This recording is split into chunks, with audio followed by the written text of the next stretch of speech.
राधे कृष्णा। जय बोलो सीता रामचंद्र भगवान की जय। जय बोलो राष्ट्र गुरु समर्थ रामदास स्वामी की जय। மீண்டும் மீண்டும் ராமதாசர் அது ஓரத்துல வந்து எட்டி பார்க்கிறார். எல்லாம் ராமலல்லாவுடைய லீலை.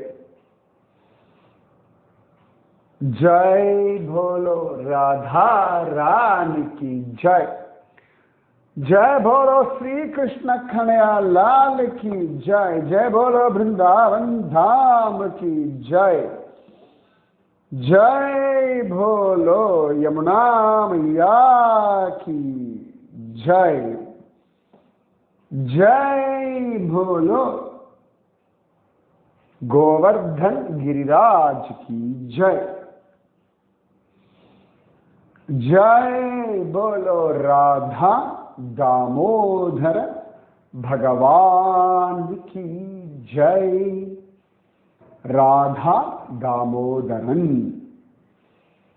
எவ்வளவு அழகா ரூப கோஸ்வாமியுடைய பக்திக்கு வசப்பட்டு கண்ணன் சொப்பனத்துல வந்து நீ செதுக்கு, அதில் நான் ஆவிர்பவிக்கிறேன்னு சொல்லிட்டான். ஜோர் இல்லையா? அப்படின்னா தெய்வம் சொல்லுமான்னா நிச்சயமா தெய்வம் சொல்லும். பிரகலாதன் ரொம்ப அழகா பக்தி பண்ணிட்டு இருந்தான். அந்த பக்திக்கு வசப்பட்டு தூணுக்குள்ளே நரசிம்மம் ஆவிர்பவிச்சார். தூண்ல நான் இருக்கேன் அப்படின்னு பிரகலாதனுக்கு புரியும்படியான பாஷையில தெய்வம் பேசியது இல்லையா? அப்ப அவரவர்களுடைய பக்திக்கு தகுந்தாற் போல தெய்வம் பேசும். புரிஞ்சுக்கணும், அவ்வளவுதான். நம்மளுடைய கற்பனைக்கு அப்பாற்பட்ட ஒரு விஷயம். இதெல்லாம் பொய் கிடையாது, ஏமாத்து கிடையாது, இதெல்லாம் புரியாதுன்னா ஒன்றும் கிடையாது. நிச்சயமா உங்களாலையும் இந்த மாதிரி தெய்வீகத்தை உணர முடியும். உள்ளிருந்து அழகா இன்ஸ்ட்ரக்ஷன் வரும். கோவில்கள் இருக்கக்கூடிய தெய்வங்களிடத்திலிருந்து இன்ஸ்ட்ரக்ஷன் வரும். எங்கிருந்தெல்லாமோ தெய்வீக கட்டளைகள் நமக்கு சொல்லப்படும். இது கற்பனையில போயிடப்படாது, சரியா? கற்பனைக்கு போகாமல் நீங்க பிரார்த்தனை பண்ணிண்டு நாமஜபம் பண்ணிண்டு அழகா சுவாமி நினைச்சுட்டு இருந்த உங்க கடமைகளை பண்ணா போதும். தானா ஒவ்வொரு பீரியட்ல ஒவ்வொரு விதத்துல உங்களுக்கு ஒரு தெளிவு கிடைக்கும், ஒரு கிளாரிட்டி நிச்சயமா பகவான் கொடுப்பான், சரியா? ரூப கோஸ்வாமிக்கு அழகா அது புரிஞ்சது. யமுனையில குளிக்க போகும்பொழுது ஒரு கல்லு பார்த்தா, பல நாள் அந்த யமுனையில அதே படிக்கல தான் குளிச்சுட்டு இருக்கார். எல்லாம் அந்த கோவிந்த காட்டு, இம்லி தலா, பிரம்மர காட்டு, கேசி காட்டு, இதெல்லாம் தான் குளிச்சுட்டு இருப்பார். அப்ப ரூப கோஸ்வாமிக்கு இந்த கல்லில் தாமோதரன் ஆவிர்பவிப்பான் அப்படின்னு அவருக்கு உள்ளுக்குள்ள சங்கல்பமாக அந்த கல்லை கொண்டு வந்து தன் பஜனை பண்ற இடத்துல வச்சிருந்தார். அந்த பஜனை பண்ண இடம் தான் இன்னைக்கு ராதா தாமோதரனுடைய கோவில். அந்த இடத்துல தான் ரூப கோஸ்வாமி டெய்லி பஜனை பண்ணிட்டு இருந்தார். அந்த இடத்துல தான் ரூப கோஸ்வாமியுடைய சமாதியும் இருக்கு. அவர் அதே இடத்துலயே ஒரு காலகட்டத்துக்கு அப்புறமா பகவான் அடைஞ்சிட்டார். ஜீவ சமாதி கிடையாது, அவரோட ஆத்மா பகவான் அடைஞ்ச பிறகு அந்த இடத்துல ஒரு சமாதி நிர்மாணம் பண்ணார்கள். ராதா தாமோதர் கோவிலில் தான் ரூப கோஸ்வாமியுடைய பஜன குடீரமும் சமாதியும் இருக்கு. இன்னைக்கு அங்கே போனோம்னா அவர் ஜபிச்ச மாலை, அப்புறமா அவருடைய மூர்த்தி ஒன்று பண்ணி வச்சிருக்கா, அவரோட சமாதி, பஜன் குடீரம் ரெண்டுமே இந்த ராதா தாமோதர் கோவில்ல இருக்கு. நீங்க போங்க, கட்டாயம் பார்க்கணும். அதுக்காக தான் இத்தனையும் சொல்லிட்டு இருக்கேன். சரியா? இப்படி அந்த ராதா தாமோதரன் ஆவிர்வவிச்சான். தாமோதரனுடைய உத்தரவுப்படியே அழகா அந்த மூர்த்தியை பூஜை பண்றதுக்கு ஜீவ கோஸ்வாமிய அழகா நிர்ணயம் பண்றார் நம்முடைய ரூப கோஸ்வாமி. கண்ணன் சொன்னபடி ஜீவ கோஸ்வாமி தான் அவருக்கு பூஜைக்கான அதிகாரம் கிடைக்கிறது. ஸோ ஜீவ கோஸ்வாமி அழகா பூஜை எல்லாம் பண்ணிட்டு இருக்கார். ஒரு ஸ்திதியில ரூப கோஸ்வாமி சத்கதி அடைஞ்சுடுறார். ஒரு சந்தர்ப்பத்தில் அந்த மூர்த்தி தனியா தான் இருந்தான். தாமோதரன் தனியா தான் இருந்தான். ராதை கிடையாது. அப்ப ஒரு சந்தர்ப்பத்தில் பெங்கால்ல, வெஸ்ட் பெங்கால் இருக்குல்லையா, வங்காளம், அந்த வங்காளத்துல ஒரு மீனவன், அந்த மீனவன்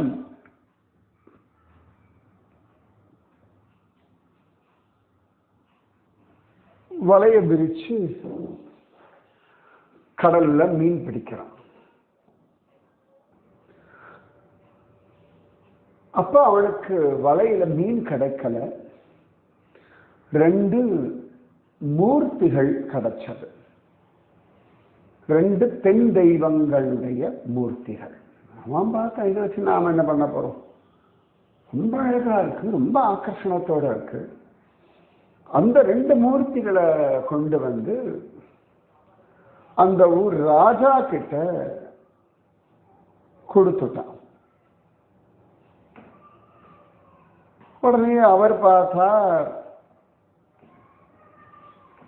அழகா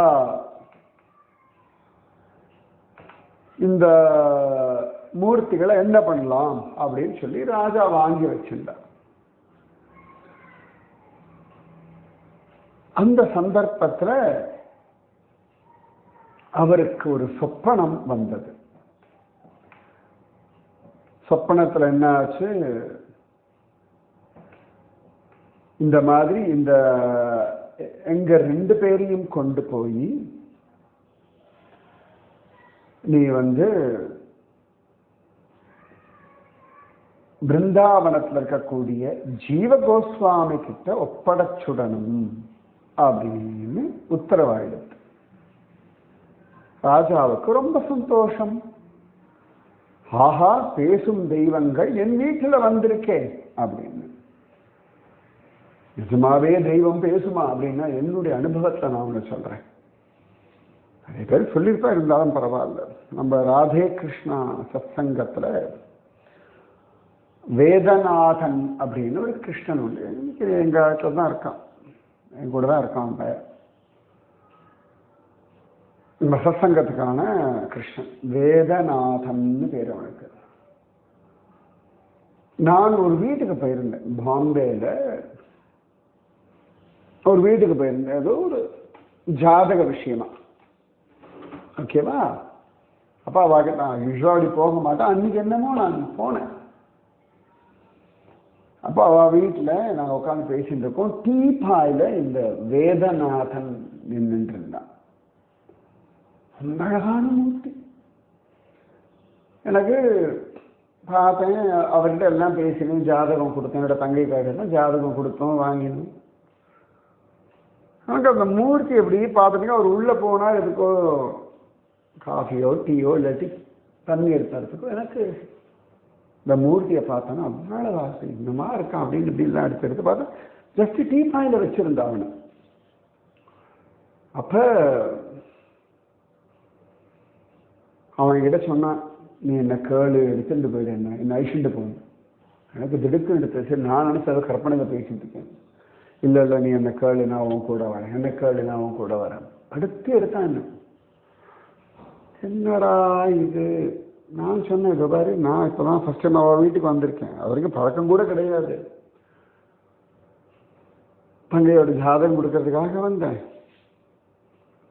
நீ இப்படி கேட்க சொல்ற, பழக்கமே இல்லாத இப்போ முதல் தடவையா அவர் வீட்டுக்குள்ளேயே நான் வந்திருக்கேன், என்னடா பைத்தியகாரத்தனமா இருக்கு, அதெல்லாம் கேட்க மாட்டேன். இல்லை நீ என்ன கேளு என்ன கேளு, நான் வரேன் நான் வரேன் நான் வரேன் நான் வரேன். ரொம்ப தர்ம சங்கடமா போயிடுச்சு. இவனை கேட்கறதா வேண்டாமா, கேட்கலாமா கூடாது. ஆனா இவனும் என்னை பிடிங்கி எடுத்துட்டு இருக்கான். நான் உன் கூட வரேன் அழிச்சுட்டு போயிடு, நான் உன் கூட வரேன் அழிச்சுட்டு போனா என்ன கேளு கேளு கேளு கேளு.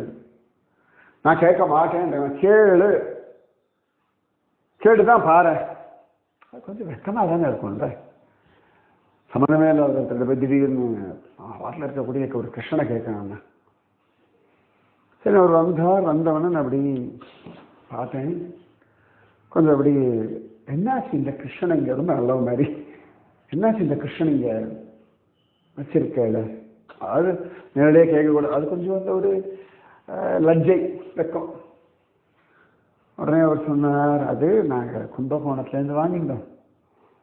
ஆனால் யாரோ ஒருத்தர் சொன்னார் இவனோட ஹைட் 1 ஜானுக்கு மேலே இருக்கு, அதனால் வீட்டுக்குள்ளே ஒன்று வச்சுக்கக்கூடாது, ஏதான கோவிலில் கொடுத்துடணும் அப்படின்னு சொன்னால். எங்கே கொடுக்கறதுன்னு தெரியல, வச்சுட்டு இருக்கோம்னு. எனக்கு கண்ணில் அப்படி ஒரு வருஷம் கண்ணீர் வந்துடுத்து. அப்படியே அடக்கின்றேன், முறைச்சேன். பயிலே நீ சொல்கிறது சத்தியம்தான் போல இருக்க. உடனே அவன் சொன்னான், கேளு வரேன், அவ்வளோதான், ஐஷிண்டு போ. அப்போ நான் கேட்டேன், உங்களுக்கு ஆக்ஷேபனை இல்லைன்னு நினைக்கிறேன், அப்போ வந்திருக்கேன், அப்போ இருந்தாலும் ஆக்ஷேபனை இல்லைன்னா சொல்கிறேன். யாருக்காவது கொடுக்குறேன் அப்படின்னா நீங்கள் உங்களுக்கு அப்படி தயங்கி ஓகேனா நீங்கள் இந்த கிருஷ்ணனை எனக்கு வேணால் கொடுங்கோ அப்படின்னு. அதுக்கு என்ன, ரொம்ப சந்தோஷம், டக்குன்னு கையில் எடுத்து கொடுத்துட்டார். என் லைஃப்பில் அசந்து போனேன் அந்த கிருஷ்ணன் என்னிடத்துல வந்து. இன்னைக்கும் பேசும் தெய்வம், நிஜமாவே பேசுவான் அந்த கண்ணன். பத்திரமா எடுத்துன்னு வந்து பாம்பே ட்ரெயின்ல குழந்தை மாதிரி கொண்டு வந்து, நிஜமாவே குழந்தை வெயிட் இருப்பான் அந்த பையன். அவனுக்கு ஸ்பெஷல் ஃபீச்சர்ஸ் எல்லாம் உண்டு. அவன் வலது காலம் மடக்கின்னு இருப்பான், அவன் இடது காலம் மடக்கின்னு இருப்பான் கிருஷ்ணனுடைய திரிபங்கி ரூபத்தில். அதுக்கப்புறம் ஒரு தடவை குருஜி அம்மாவுக்கு பஜனையில் ஏதோ நிவேதனம் நான் பண்ணும்பொழுது யாரோ பழம் கொஞ்சம் நல்லாவே காயாக வாங்கினதா, சரி நிவேதனம் பண்ணணுமே அப்படின்னு நிவேதனம் பண்ண, நீ மட்டும் பழமா சாப்பிடுவேன் நான் மட்டும் காயா சாப்பிடணுமா, நம்ம கீர்னு தனது. அப்புறம் மன்னிச்சு விடுறா கிருஷ்ணான்னு சொல்லிட்டு அப்புறம் வாங்கினது இருக்கும், இனிமேல் வாங்கினா பழமா வாங்கிடுவாங்க. அதனால அவனுக்கு நிவேதனம் பண்ண மட்டும் பக்குவத்தில் இருக்கணும். அது பாலோ பாயசமோ பொங்கலோ பழமோ அன்னமோ புஷ்பமோ எல்லாம் அவனுடைய மெத்தட் ஆஃப் ஆசை, அவனுக்கு எப்படி வேணுமோ அப்படிதான் வாங்கிப்பான். நிஜமாவே பேசும் தெய்வம். இதெல்லாம் என்னுடைய அனுபவங்கள். அது உண்டு. நீங்க என்ன வேதநாதனை பத்தி அப்படி சொல்லிட்டேன். அப்ப ரூப கோஸ்வாமியில அவ்வளவு பெரியவர், எத்தனை தபஸ், ஜீவ கோஸ்வாமி எவ்வளவு பெரிய தபஸ். அவர்கிட்ட பேச மாட்டாளா நான் வாழ்ந்து தரோம். ராஜா கொண்டு வந்து கொடுத்தா ஜீவ கோஸ்வாமிக்கு எதுவுமே வந்தா கொடுத்தா நிறைய உத்தரவு ஆச்சுங்கள், ரொம்ப சந்தோஷம். அப்ப அவருக்கு தெரிஞ்சது ராதா லலிதா சகி. அப்ப இவருக்கு ஒன்றும் புரியலை, இல்லை யார் ராதா யார் லலிதா அப்படின்னு. ஏன்னா ராஜாக்கு மட்டும் ராதா ராணி சொல்லிட்டா யாரோ சொன்னாங்க, 2 பேரையும் கொண்டு போய் பிருந்தாவன் அந்த நாங்க ராதா லலிதா அப்படின்ட்டா. யார் ராதா யார் லலிதா ராஜாவும் கேட்கல. இப்ப அவருக்கு சொல்லிட்டார், இல்ல ராதா லலிதாவா 2 பேரும் அப்படின்னு சொல்லிட்டு அவர் போயிட்டார். சரின்னு அழகா அவளுக்கு ஆரத்தி எல்லாம் காட்டிட்டு ராத்திரி படுத்துட்டு இருக்கா, தெரியலையே அப்படின்னு. ராதா ராணி சொப்பனத்துல வந்தாள். வந்தவள் யார் ராதா யார் லலிதா அப்படின்னு அவருக்கு காட்டி கொடுத்தாள். ஜம்முன்னு காட்டி கொடுத்துட்டார். அசந்தே போயிட்டார் ஜீவ கோஸ்வாமி. ஏன்னு கேட்டா அவளை காட்டி கொடுக்கணும், இல்லாடி எப்படி இல்லையா? அந்த பக்திக்கு தெய்வம் வசப்படும். ராதாராணி சொன்னா நான் தான் ராதா, இவள் தான் லலிதா. கண்ணனுடைய இடது பக்கத்துல நான் இருப்பேன், கண்ணனுடைய வலது பக்கத்துல லலிதாவை நீ வைக்கணும் அப்படின்னு சொல்லிட்டா. ராதாராணி வசரமா இருப்பா, லலிதா கொஞ்சம் குட்டியா இருப்பா. ஜீவகோஸ்வாமி அவ்வளவு சந்தோஷம். அப்ப ராதாராணி பேசும் தெய்வம் தானே, எங்கிருந்து வந்தா எப்படி வந்தான்னு தெரியாது, ஆனால் வந்துட்டாள். அப்ப அழகா அடுத்த நாள் இந்த தாமோதரனுடைய இடது பக்கத்துல ராதாராணி, தாமோதரனுடைய வலது பக்கத்துல லலிதா சகி. லலிதா சகின்னு தான் சொல்லுவா. ராதாவுடைய அஷ்ட சகிகள்ல முக்கியமானவள் இந்த லலிதா. லலிதா, விஷாகா, துங்க வித்யா, இந்துலேகா, ரங்கதேவி, சுதேவி, சித்ரா, சம்பகவல்லி, இந்த அஷ்ட சகிகள். அதுல ராதாராணியும் லலிதா சக்கியம் ஜீவகோஸ்வாமி பிரதிஷ்ட பண்ணிட்டா. அப்படிதான் இந்த ராதா தாமோதரன் பக்கத்துல லலிதையும் ராதையும் வந்தார்கள். சரியா? இதுல சில பேருக்கு ஒரு அபிப்பிராய பேதம் உண்டு. இங்க இருக்கக்கூடிய இந்த தாமோதரன் பிரதிபிம்பம் அப்படின்ற மாதிரி. ஏன்னு கேட்டா இன்னைக்கு பிருந்தாவனத்துல பார்த்தோம்னா ராதா மதன் மோகன், ராதா கோவிந்த தேவ், ராதா கோபிநாதன், இப்படி 3 பேருக்கும் கோவில் உண்டு. அந்த 3 கோவில்லையுமே இந்த மூர்த்திகள் உண்டு. ஆனா ஒரிஜினல் மூர்த்தி எல்லாம் ஜெய்ப்பூர்ல இருக்கு. ராதா கோபிநாதன், ராதா கோவிந்த தேவ் 2 பேரும் ஜெய்ப்பூர் மெயின் சிட்டிக்குள்ளேயே தான் இருக்கா. ஆச்சா? ராதா மதன் மோகன் மட்டும் அவ்வளவு அழகா கரோலி பிருந்தாவன் ஆல்சன் பாடுறது, பிருந்தாவனத்திலேருந்து ஒரு 3 hours டிராவல் பண்ணா அங்க இருப்பா. ஸோ அந்த மாதிரி இன்னைக்கும் ஜெய்ப்பூர்ல ராதா தாமோதர் கோவில் உண்டு. ஸோ அங்க இருக்கிற மூர்த்தி தான் ஒரிஜினல், இவர் பிரதிபிம்பம், வேற மூர்த்தி அப்படின்னு சொல்றது உண்டு. ஆனா எல்லா இடங்கள்லையும் பார்த்தோம்னா இந்த பிரதிம மூர்த்தின்னு சொல்லுவாங்க, பிரதிபிம்பம் வேற இன்னொரு மூர்த்தி. அந்த மூர்த்தி எல்லாம் கொஞ்சம் ஒரிஜினல் மூர்த்தி பெருசா இருக்கும். இந்த கோவில்ல இருந்து காலியா இருக்கக்கூடாது, வேற ஒரு மூர்த்தியை ஸ்தாபிதம் பண்ணியிருக்காங்க, அந்த மூர்த்தி எல்லாம் கொஞ்சம் குட்டியா இருக்கும். அதே ஜெய்ப்பூர்ல இருக்கக்கூடிய ராதா தாமோதரன் குட்டியா இருப்பான். பிருந்தாவனத்தில் இருக்கக்கூடிய ராதா தாமோதரன் அவசரமா பெருசா இருப்பான். அதனாலே இவன் தான் ஒரிஜினல் அப்படின்னு சொல்லி இந்த ராதா தாமோதரனுக்கு பரம்பரையா பூஜை பண்ணக்கூடியவர்கள் சொல்றார்கள். அவருக்கு தெரியும் இல்லையா? இவனும் ஜெய்ப்பூர் போனா அப்புறம் ஒரு ஸ்திதியில திரும்பியும் பிருந்தாவனத்துக்கு வந்துட்டான். அப்படிதான் காண கிடைக்கிறது.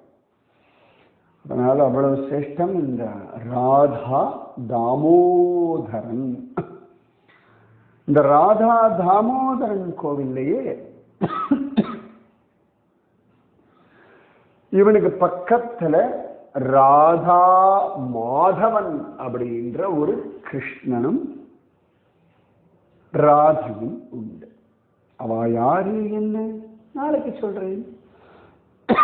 ராதா தாமோதர் கோவில்ல லலிதாவும் ராதாவும் இப்படி வந்தார்கள்னு பார்த்தோம்.